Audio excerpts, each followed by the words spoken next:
Buenas, buenas chiquillos, ¿cómo están? Espero que se encuentren súper bien. Bienvenidos una vez más al canal. Aquí siguiendo con la tradición con los chicos de undécimo. Bienvenidos cada uno de ustedes para este repaso de examen. Hoy sí cambiamos un poquito la temática porque es otra materia. Estamos haciendo el repaso para el examen de cívica, que lo vamos a realizar el próximo jueves 24 de agosto. Así que les deseo lo mejor, espero que queden aclarados los principales dudas y contenidos para este examen. Así que les agradezco mucho que estén por acá y que le den un like ahí por abajito al botón de likes.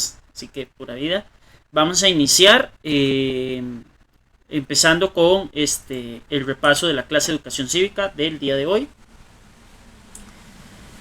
Bueno chicos, como ustedes sabrán, hay dos temas centrales. Uno son las políticas públicas relacionadas al tema de la salud, que son estas que están acá: la ley de creación de la Caja Costarricense del Seguro Social, la ley general de la salud, las políticas de sexualidad, el reglamento de invalidez, vejez y muerte y la ley nacional de vacunación, que las vamos a ir abordando durante este video. Y posteriormente tenemos las políticas universales relacionadas al tema del trabajo, que básicamente son los los artículos relacionados a la constitución política. Posteriormente vamos a tener un análisis del código de trabajo y por último la ley nacional de protección al trabajador.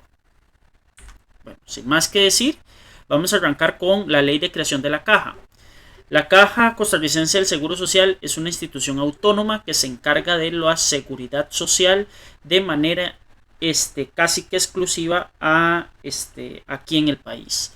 Esta institución fue creada en los años 40 por una iniciativa de Rafael Ángel Calderón Guardia, en el cual, buscando ampliar la cobertura del seguro, estableció una institución que se encarga de hoy en día mantener y elaborar políticas relacionadas a la salud para cuidar de cada uno de nosotros y principalmente de los trabajadores, ya sean trabajadores formales, trabajadores independientes, que habitan aquí en el sistema costarricense. Bueno, la sociedad costarricense, el país. Desde aquí se extiende, por ejemplo, el régimen del IBM, que es el régimen de invalidez, vejez y muerte, y establece algunos puntos importantes. Primero, tiene que definir qué es el trabajo como tal, y dice que el trabajo es cualquier actividad intelectual o física que recibe una remuneración, y por tanto esta persona adquiere solo por esta simple y sencilla característica una serie de derechos y obligaciones por las cuales debe cumplir, que vamos a estar analizando más adelante. Entonces, todas estas personas que reciben esta remuneración, hoy de ahora en adelante conocida como salario, deberán estar protegidos por un seguro social que se encarga de velar porque la salud de los y las costarricenses pues tengan en una buena élite, es decir, que marque un buen camino y que vayamos por políticas que nos permitan a los trabajadores tener una buena cobertura social. Bueno, la seguridad social se habla de que es un régimen tripartita, es decir, son tres partes las que aportan a este régimen: trabajador, patrono y Estado. Cada uno de ellos deben aportar porcentualmente y gradualmente hacia la seguridad social, con tal de que podamos tener un régimen sustentable. Se habla que es un régimen solidario. ¿Qué quiere decir esto? Bueno, el régimen funciona de la siguiente manera. A partir de la reducción de planilla de los trabajadores, el aporte del patrono y del Estado, se le da atención médica a todas aquellas personas que la requieran de manera preventiva, de manera curativa o de manera paliativa, ¿verdad?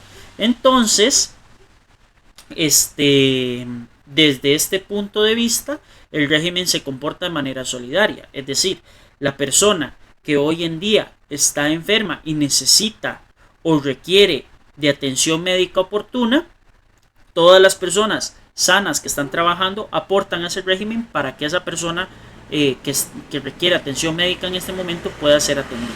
Y una vez que esa persona se reincorpora a su trabajo, sigue aportando al régimen solidario para que próximamente otra persona que se encuentra enferma pueda recibir la atención médica oportuna.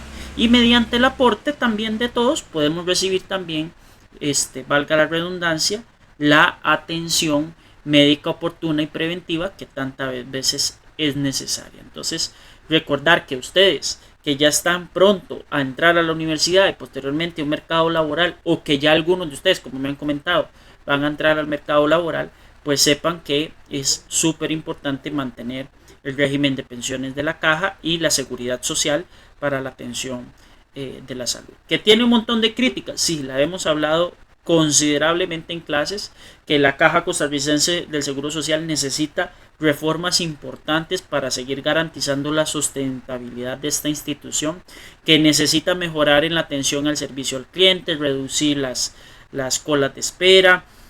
Todo eso es necesario, lo hemos conversado, pero no tenemos idea del valor que tiene la Caja hasta que la dejemos perder. Yo creo que no es necesario llegar a ese punto, sino rescatarla en lo medida de lo posible, y que el gobierno central de la República, de que tiene arrastrando una deuda bastante considerable de varios miles de millones de colones, pueda pagarle a la Caja el dinero que le debe. Entonces, esperemos que así sea y que podamos contar con una institución saludable financieramente, eficiente y al mismo tiempo que nos pueda brindar atención a todos. De aquí brincamos a una posibilidad. Cuando yo soy trabajador, voy a regresarme a la diapositiva anterior. Cuando yo soy trabajador y soy asalariado, yo percibo eso, por tanto yo tengo que estar en una zona que se llama la planilla. La planilla implica que yo estoy formalizando mi trabajo con una empresa, es decir, yo presto un servicio o una función de esa empresa. Eso se llama trabajador asalariado o trabajador formal. Eso se llama trabajo formal. Esa condición de trabajador formal implica que yo tengo un contrato de trabajo y que ese contrato de trabajo me respalda. Por tanto, mi patrono, es decir, mi jefe o el dueño de la empresa o donde yo laboro, tiene que asegurarme automáticamente en la Caja Costarricense del Seguro Social. No tiene opción, no tiene otra institución, no tiene otra forma de evadir esto, porque esto es un término netamente legal. Pero hay una serie de trabajadores que se llaman trabajadores independientes o trabajadores que velan por una función que es netamente la prestación del servicio por sí mismo, es decir, no trabaja bajo la planilla o no está laborando directamente para una empresa, sino que presta un servicio que esa empresa compra el servicio como tal y no brinda un salario a estos trabajadores. Estos trabajadores independientes también pueden ser considerados como trabajadores informales, pero no todos los trabajadores independientes son informales. ¿Por qué? Porque el trabajador independiente tiene derecho a acceder a la seguridad social siempre y cuando haga los pagos respectivos de acuerdo con lo que la Caja Costarricense del Seguro Social establezca que debe pagar de acuerdo al ingreso que tiene y a la función que desempeña. Entonces aquí podemos citar algunos ejemplos.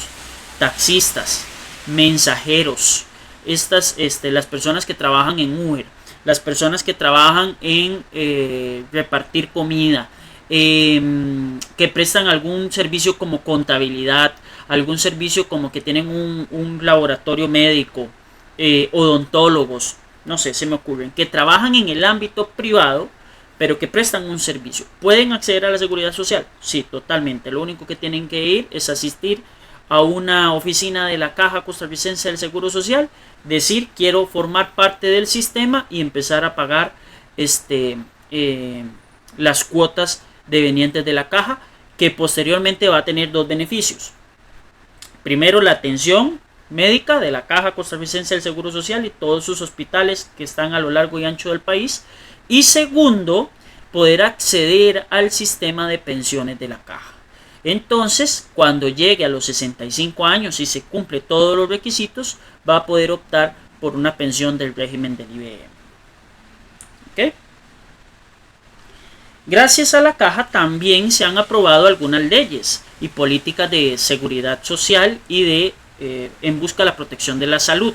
Para eso se creó la Ley General de la Salud, dentro de los cuales se establecen algunos derechos muy importantes, como el derecho a toda persona a obtener información por parte de un funcionario público de prácticas saludables para que puedan tener una vida plena, en gozo y con buena salud física y salud mental, que hoy en día es tan importante. ¿Okay? Dentro de esta ley se establecen algunas particularidades o peculiaridades que tocamos en clase, pero que hoy en día mediante este canal las repasamos. Por ejemplo, está el certificado de matrimonio. Cuando las personas van a adquirir matrimonio o van a vivir en una unión de hecho declarada por al Estado, pueden solicitar un certificado de matrimonio. ¿Qué es este certificado de matrimonio? Que muestra que las personas no tienen una enfermedad de transmisión sexual, que no tienen enfermedades degenerativas, que no tienen situaciones o percances de la salud que puedan perjudicar a la pareja directamente. ¿Okay? Entonces eso genera que la futura pareja tenga un certificado expedido por la Caja Costarricense del Seguro Social con todas las normativas y todas las especificaciones del Ministerio de Salud para demostrarle a la otra persona que usted está en condiciones de salud para poder acceder a vivir una vida futura en pareja con todas las condiciones necesarias para hacerlo. Entonces esta es una posibilidad, es un derecho que se tiene y podría ser una obligación en cuanto la pareja lo solicite.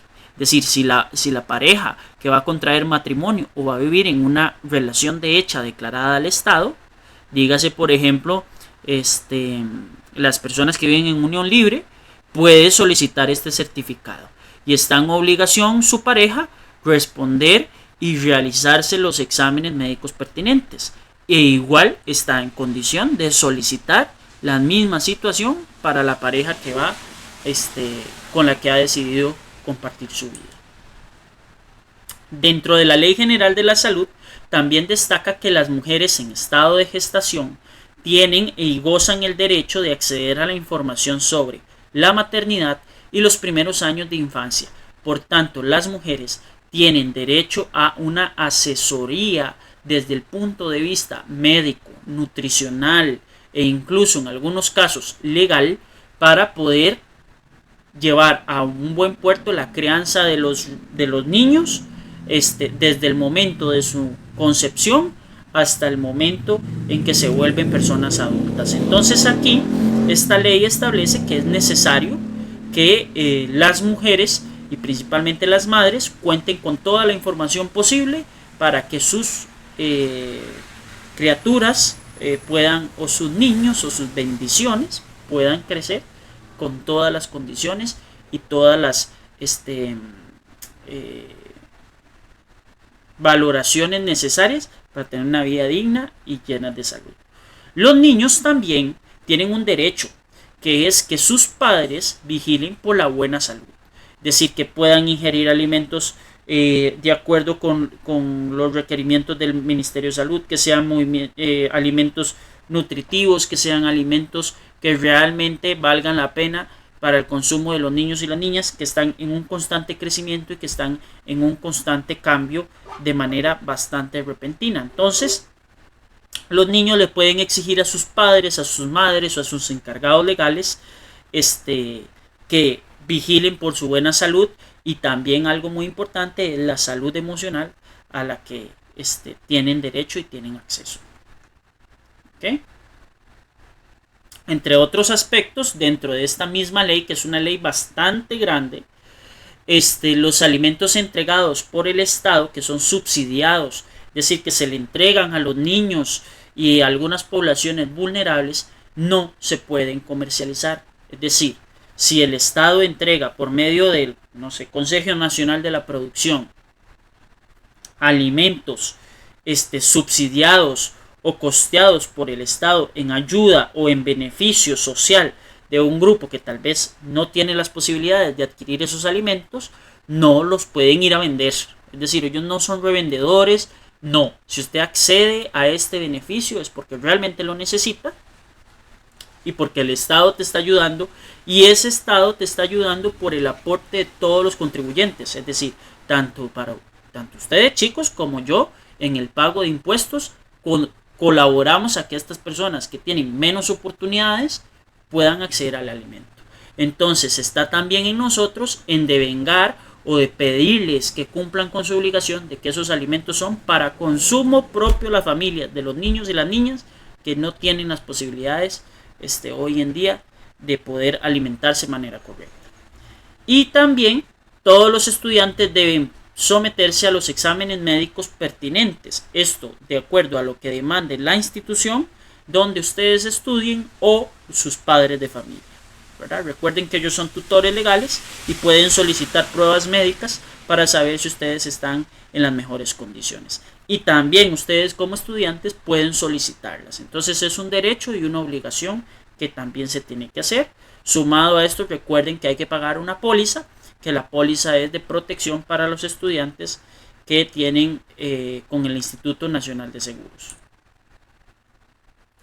Dentro de este mismo marco de salud se creó una política que se llama la política de sexualidad, que lo que hace es que el Estado costarricense debe velar por la protección correcta de la salud sexual y reproductiva de la población costarricense en general. Aquí no hablamos ni de mayores ni de menores, es en general. Y cumplir con todos los compromisos internacionales que Costa Rica ha firmado en este término. Es por tanto que el Ministerio de Salud ha brindado orientaciones y apoyo técnico sobre los derechos reproductivos y sexuales, de los cuales podemos encontrar planificación familiar, acceso a métodos anticonceptivos, acceso a la información imparcial y bien documentada, y al mismo tiempo también poder contar con todas las obligaciones respectivas a este tema. Recuerden que la sexualidad es un tema íntimo, privado, que se vive bajo los preceptos de que hay que respetar la absoluta privacidad, pero al mismo tiempo que no lo sabemos todo, hay que aceptarlo, y que las autoridades médicas están para ahí, para ayudarnos, no para juzgarnos, no para señalarnos, sino para poder acceder a estos derechos que son sumamente importantes, tanto para mujeres como para varones. ¿Ah? Y otra cosa que se ha hecho en políticas de salud es la famosa Ley Nacional de la Vacunación, en donde la Ley Nacional de la Vacunación dice que los programas de vacunas, ojo, estoy hablando de vacunas, no inyecciones, son diferentes. Las vacunas son para prevenir las enfermedades. Entonces, el programa de vacunación en Costa Rica es gratuito y efectivo, costeado por el Estado. Las vacunas son obligatorias en cuanto al Ministerio de Salud y la Caja lo establezcan. Es decir, no es si quiero, no quiero. Si estoy obligado a hacerlo, lo hago. Pero para eso tiene que estar incluido en el carnet de vacunas. Si la vacuna no está dentro de ese margen, no debe ser obligatoria. Y puede ser que hoy quiten o pongan una vacuna obligatoria, como el caso de la vacuna contra el COVID o prevención contra el COVID-19, que antes era obligatoria en el marco de la legalidad y después se convirtió en una vacuna opcional. El que quiere se la pone, el que no quiere no se la pone. Por ejemplo, aquí tenemos el caso de la tuberculosis, que es una vacuna que se la ponen a uno prácticamente que de niño. La vacuna contra el tétanos, que también se la ponen a uno cada 10 años, y así sucesivamente.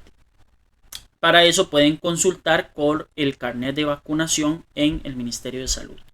Las vacunas, ¿por qué son gratuitas? ¿Por qué son obligatorias? ¿Por qué son costeadas por el Estado? Porque previenen enfermedades, previenen que existan, por ejemplo, endemias o pandemias, y previenen que hayan situaciones de salud que saturen los servicios médicos, más de lo que ya están, dicho sea de paso, y que se le pueda dar una atención oportuna. Por tanto, las vacunas se ponen a disposición tanto para personas costarricenses nacidas acá, naturalizadas, extranjeros, niños, niñas, toda la población tiene acceso al programa de vacunas de manera gratuita y costeada por el Estado. ¿Por qué también se hace esto? Porque es una inversión a largo plazo. Si yo vacuno, si yo prevengo enfermedades, posteriormente estas personas no van a costar o no van a darle un gasto al Estado en la atención de estas enfermedades porque ya están vacunados.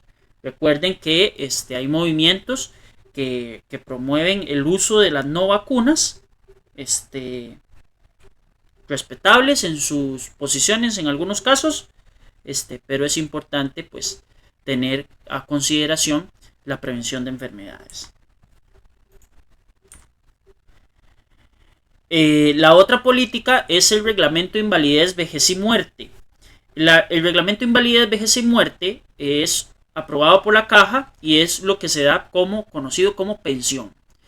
La pensión se puede dar por esas tres opciones, por así decirlo. La primera es por invalidez. ¿Qué significa el seguro por invalidez o la pensión por invalidez? No puedo ejecutar mi trabajo de manera permanente porque tengo una condición que me lo impide, ya sea física o mental. Por tanto, a mí me van a pensionar. ¿Ok? ¿Cómo se calcula eso? Eso se hace con una fórmula matemática. No te van a pagar el completo del salario, pero sí te van a dar una cantidad importante para que puedas, a pesar de no trabajar, poder seguir teniendo una vida digna. ¿Ok? Las pensiones es para tener una vida digna, no para vivir lujos. Y eso es algo que tenemos que tener en cuenta. Nuestra seguridad social no es de lujos. La seguridad social es para tener una vida digna. Claro, hay pensiones que tienen problemas porque no garantizan la vida digna, porque el dinero que envían es poco o es insuficiente. ¿Okay? La siguiente, vejez. ¿Okay?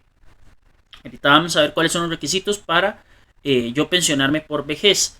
La vejez es, ya alcancé una edad, que en el caso de Costa Rica son 65 años, y ya no debo o no quiero o no puedo o simplemente ya llegó mi turno de retirarme de mi trabajo y ir a descansar principalmente. ¿Por qué? Porque ya usted cumplió con la sociedad, ya usted cumplió con su trabajo.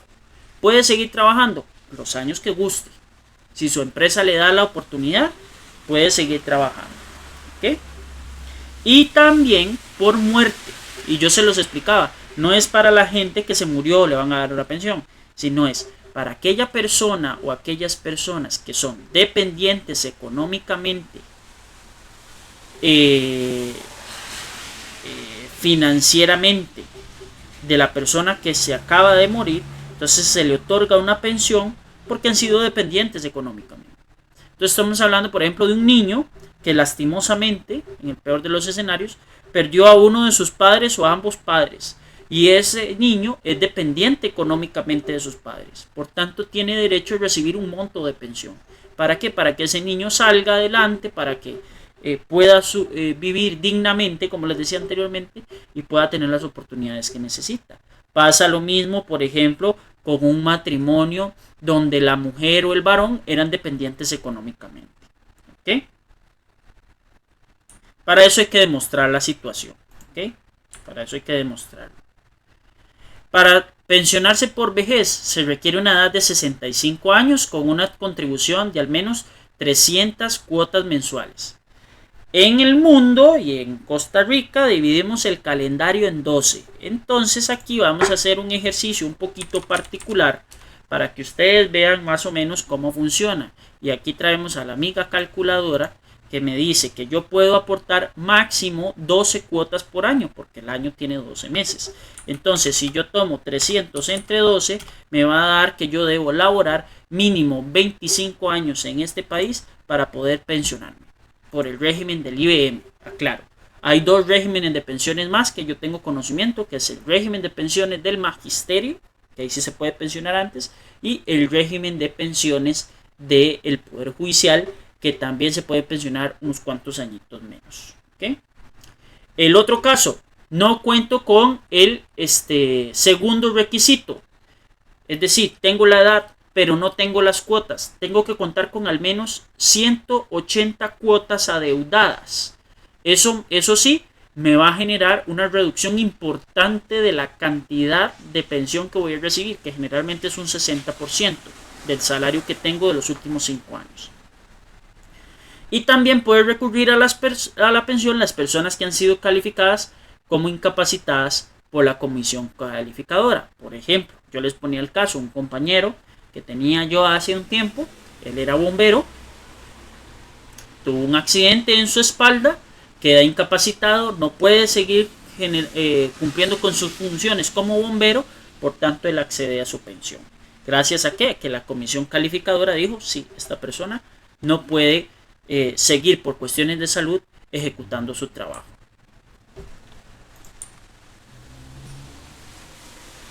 ¿Okay? Y de aquí, hablando de trabajo, nos vamos a pasar a las políticas de trabajo más importantes que tenemos en el país. La primera de ellas, la Constitución Política. Recuerden que este es el ente regulador, la máxima ley, la ley suprema de este país. ¿Okay? No hay nadie ni nada por encima de la Constitución, ni el presidente, ni la asamblea, ni nadie. ¿Okay? Y después está el Código de Trabajo, que es una ley especializada para el trabajo, y la Ley de Protección al Trabajador. Yo sé que hay una ley que se llama la Ley Procesal Laboral, que es la ley que establece los procedimientos en términos de relación de trabajo. Por términos de tiempo y porque no está en el plan anual de nosotros, no la vemos. Pero sería bueno que se puedan ver algunos videos de la Ley Procesal Laboral porque tiene información muy importante, ¿verdad? Dentro del Código de Trabajo, dentro de la Constitución se establece que el trabajo es un derecho y es una obligación de las y los costarricenses y que el Estado debe procurar porque el costarricense tenga una ocupación digna con una remuneración justa. Por eso vimos la vez pasada la tabla de salarios mínimos dentro de la clase. ¿Okay? Si no, la pueden consultar en el Ministerio de Trabajo. El Código de Trabajo tenemos la fijación de la jornada de trabajo de 8 horas diurnas, diarias. Recuerden que si es jornada nocturna son de 6 horas y la jornada mixta que son de 7 horas. Es decir, que está en un periodo entre las 6 de la tarde y 10 de la noche. Es decir, incluye ambos horarios de jornada diurna y jornada nocturna. Y que en ese espacio de 8 horas y en ese espacio de 6 horas tienen que darme una hora libre al día, administrada como el patrón guste. Es decir, si quiere me da 30 minutos de almuerzo, 15 y 15 de café, o me da 30 de café y 30 de almuerzo, o me da la hora completa de almuerzo. Al menos que usted no esté cumpliendo con las 8 horas, entonces le pueden restar el tiempo, ¿verdad? Y esta hora es adicional. No es que yo dentro de las 8 horas incluyo la hora de almuerzo. Es decir, no se incluye. Esa hora es un espacio libre que usted tiene, pero no está incluida dentro de las 8 horas de jornada laboral. Es decir, si yo entro a las 8 de la mañana, tendría que trabajar de 8 a 9, a 10, a 11, a 12, a 1, a 2, a 3, a 4, más o menos. Pero como tengo una hora de almuerzo, puede ser que salga a las 12 o a la 1, entonces salgo a las 5 de la tarde, para que lo tengan claro. La obligación del patrono de pagar una suma para los beneficiarios o sucesores de un trabajador en caso de muerte o accidente laboral. Es decir, lastimosamente una persona perdió su vida dentro del trabajo, el patrono tiene que pagar una suma a los beneficiarios. ¿Quién determina esto? El mismo Código de Trabajo y las mismas autoridades legales. Fijación de salarios mínimos. Recuerden que también están las políticas de salarios crecientes, que es el aumento del salario cada 6 meses. Un aguinaldo proporcional al tiempo al trabajo. Por ejemplo, aquí podemos hacer otro ejercicio. ¿Cómo se calcula el aguinaldo? De una manera muy sencilla. Digamos que yo me gano 100,000 colones por mes. ¿Ok? Esto lo voy a multiplicar por la cantidad de meses que tiene el año y que yo he elaborado. Digamos, en este caso, digamos que yo he elaborado para esta empresa 9 meses. ¿Ok? Y eso lo voy a dividir entre 12, que es la cantidad de meses que tiene el año. Es decir, me toca un aguinaldo aproximado de 75,000 colones. ¿Ok? Si fueran los 100,000 colones, ¿ok? Los mismos 100,000 colones, yo trabajé durante todo el año, lo multiplico entre 12 y lo divido entre 12 otra vez, me van a dar los mismos 100,000 colones. Recuerden que el aguinaldo se entrega bruto, completo el salario, sin cargas sociales, sin reducciones de nada. ¿Ok? El aguinaldo es el pago del preaviso, si no se notifica el despido en el plazo y de cesantía. Recuerden que el preaviso se tiene que hacer al menos un mes o 15 días, dependiendo de la ocupación que usted esté realizando. El preaviso es: yo le aviso a mi jefe que voy a renunciar a mi puesto de trabajo para que se lo paguen. Yo puedo renunciar en el momento que yo quiera. Sí, si yo quiero, puedo renunciar hoy e irme mañana. Pero eso implica que mi empresa pueda, o el patrono pueda, con esa improvisación genera que no me tenga que pagar todas las prestaciones que corresponden de acuerdo a la ley. Y después está el pago de la cesantía, que es, palabras más, palabras menos, 6 meses de salario adelantado en caso de un despido que sea justificado. Justificado. Es decir, usted fue despedido porque fue reacomodado de personal, porque entró una persona nueva, porque ya la empresa quiere prescindir de sus servicios, etcétera, etcétera, etcétera. Entonces, más o menos es un término de 6 meses. Eso lo pueden calcular en la página del Ministerio de Trabajo, cuánto más o menos de dinero le puede corresponder a una persona de cesantía. Seguro social. Recuerden que todas las personas trabajadoras tienen que tener su seguro social y tienen vacaciones. Las vacaciones se definen de acuerdo a su estilo de pago. ¿Cómo funciona esto? Si me pagan por semana, tienen que darme 12 días al año como mínimo. Y si me pagan por mes, son 15 días al año. En la sana teoría, tienen que darme mínimo una semana y una semana. Esas son negociaciones que ustedes llegan con sus empleadores más adelante cuando los tengan. Pero si sepan, por ejemplo, que si a mí me dan permiso para un día libre, que yo tengo una cita médica, que tengo que ir con mi papá o con mi mamá a algún lado, que tengo cita en el pasaporte, eso es un permiso de salida o un permiso de ausencia.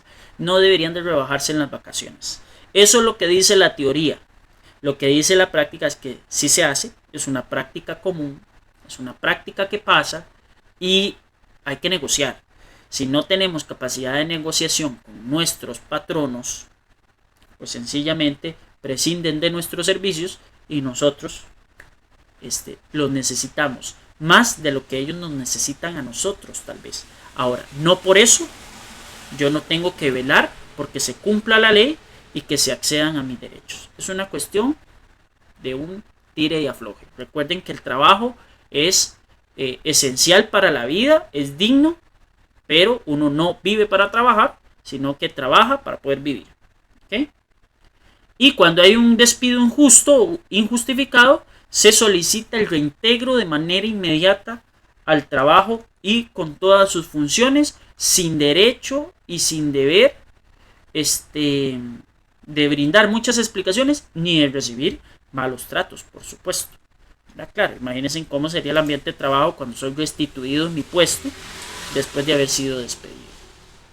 Hay algunos artículos destacados, por ejemplo el artículo 6, que dice: en toda empresa, cualquiera que sea su naturaleza, las órdenes, instrucciones y disposiciones que se dirijan a los trabajadores de la misma deberán darse en idioma español, y lo conversamos en clases. Esto es un código que tiene desde 1943, está desactualizado porque hoy en día existen las empresas transnacionales en donde me dan las indicaciones en otro idioma: inglés, francés, portugués, alemán, etc. Entonces necesitamos actualizar el código en ese artículo específicamente. A ningún individuo se le coartará la libertad de ejercer el comercio en las zonas de trabajo, a menos que esta libertad resulte contraria a los intereses de los trabajadores o de la colectividad. Es decir, por ejemplo, yo soy empleado de Colby, no voy a llegar a vender líneas de Liberty dentro de la empresa, porque es contraria a los intereses que tienen las empresas, ¿verdad? No se cobrará por dicho ejercicio cuotas e impuestos. No es que me va a llegar a decir el jefe: no, mira, tenés que pagar un impuesto del 13% por cada línea de Liberty que vendas dentro de las oficinas de Colby, ¿verdad? Sería un poco irónico. Así que, bueno, ahí le hago un patrocinio a estas dos marcas. Ahí después espero esos sponsors, ¿verdad? Después tenemos algunos otros artículos, como el 14, que dice que es una ley de orden público y sus disposiciones son para todas las empresas, explotaciones o establecimientos de cualquier naturaleza, ya sean públicos o privados. Es decir, no importa si es una empresa pública o empresa privada, tiene que cumplir con las disposiciones del Código de Trabajo, y eso tiene que quedar claro, establecido, ¿ok? Y que no hay distinción de sexos, nacionalidades, ni nada. Es decir, aplica para todos, o hay para todos, o hay patadas, como dicen por ahí. ¿Ok? Dentro del artículo 20 se establece el término de los contratos. Primero, recuerden que un contrato oral y un contrato escrito tienen la misma validez. El problema, como yo les decía, es cómo demuestro yo que el contrato verbal existió. Tengo que tener un audio, tengo que tener un acuerdo, o tengo que mostrar que hay una relación de hecho. ¿Cómo se puede hacer eso? Una relación laboral con mensajes de WhatsApp, depósitos bancarios, etcétera, etcétera. Pero demostrar ese contrato es un proceso lento, es difícil y se va a requerir de asesoría legal. Entonces puede ser que salga más cara la demanda por pagar abogado que lo que voy a percibir. Pero se puede hacer. El contrato escrito ofrece muchas ventajas, que es que está delimitada las funciones, que está delimitado el salario, que está el tiempo de vacaciones, todo está, y como dicen por ahí, los papelitos hablan, ¿verdad? El trabajador está obligado a desempeñar solamente el trabajo que tiene en el contrato.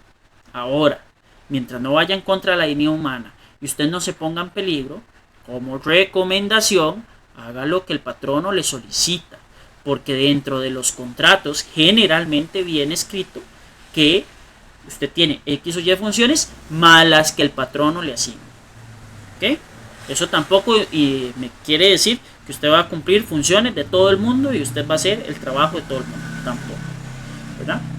En los demás casos, el contrato de trabajo debe extenderse por escrito en 3 tantos, es decir, 3 copias. Uno para cada parte, patrono, empleado, y otro para el Ministerio de Trabajo y Seguridad Social. ¿Ok? Tienen que mandarlo. Y tienen un plazo de 15 días para poder brindarlo. ¿Qué pasa si se venció el contrato?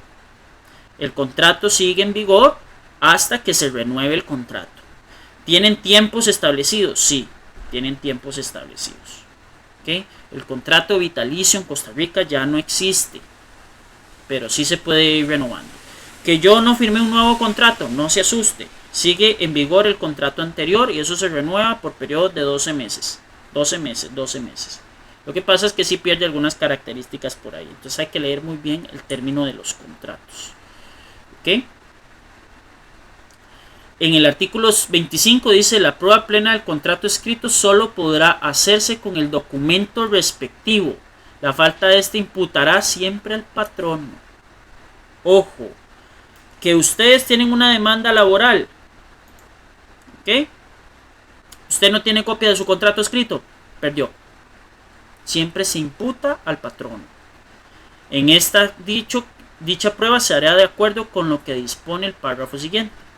El contrato verbal se probará por todos los medios generales de prueba, pero si se tratare de testigos al servicio del patrono a cuyas órdenes trabaja el interesado, se necesitará la concurrencia de 3 declarantes conformes de toda conformidad en los puntos esenciales del pacto. Sin embargo, si dicho patrono no ocupare más que 4 trabajadores, es decir, el patrono puede llevar empleados de su empresa o contratados de su empresa a ser testigos a favor de él para que declaren su contra en caso de contrato verbal. Por eso el contrato verbal representa algunas cuantas y muchas desventajas. ¿Okay? Aquí tenemos algunas de las obligaciones de los patronos.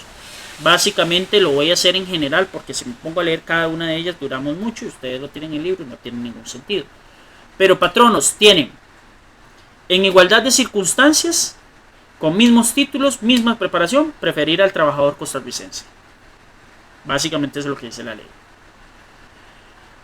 No someter a los trabajadores a maltratos, malas palabras, absteniéndose de cualquier consideración que se pueda considerar como acoso o como una ofensa, ¿verdad?, en palabra o de obra. Darle los útiles necesarios, los instrumentos y materiales para poder realizar su trabajo. Permitir la inspección y la vigilancia de las autoridades de trabajo en las empresas de acuerdo a lo que el código establece. Pagar al trabajador su salario a tiempo.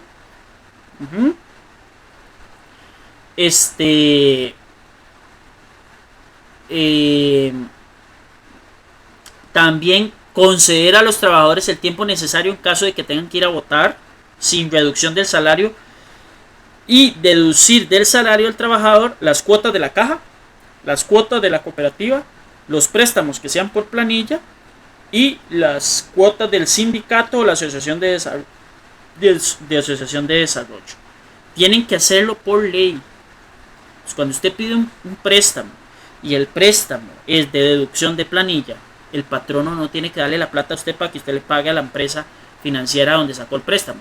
El mismo patrono le va a reducir de su salario, le reducen de planilla el valor del préstamo o la cuota mensual que usted está pagando. Después también tiene prohibiciones como inducir a exigir o exigir a sus trabajadores que compren artículos de consumo a determinados establecimientos o personas. Es decir, un patrono no me puede decir, mira, es que como nosotros tenemos convenio con Walmart, solo puede comprar en Walmart. No, usted tiene la libertad de comprar donde usted guste, ¿no? Así que espero el sponsor de Walmart también. Exigir o aceptar dinero de los trabajadores como gratificación.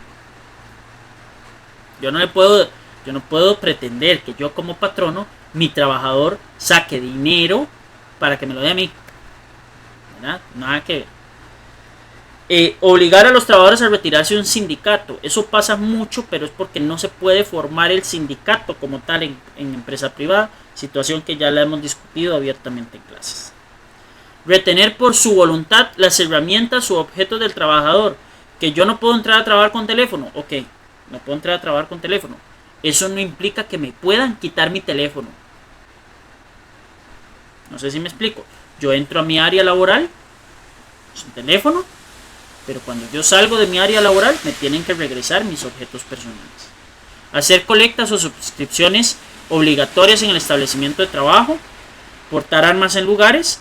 Y dirigir a los trabajadores en estado de embriaguez. Y también tienen prohibido la venta de licor dentro de los establecimientos o algún tipo de droga, que todavía es peor porque la mayoría de drogas son ilícitas en el país. En el caso de los trabajadores también tenemos nuestras obligaciones, ¿okay? Desempeñar el contrato por el cual fue contratado.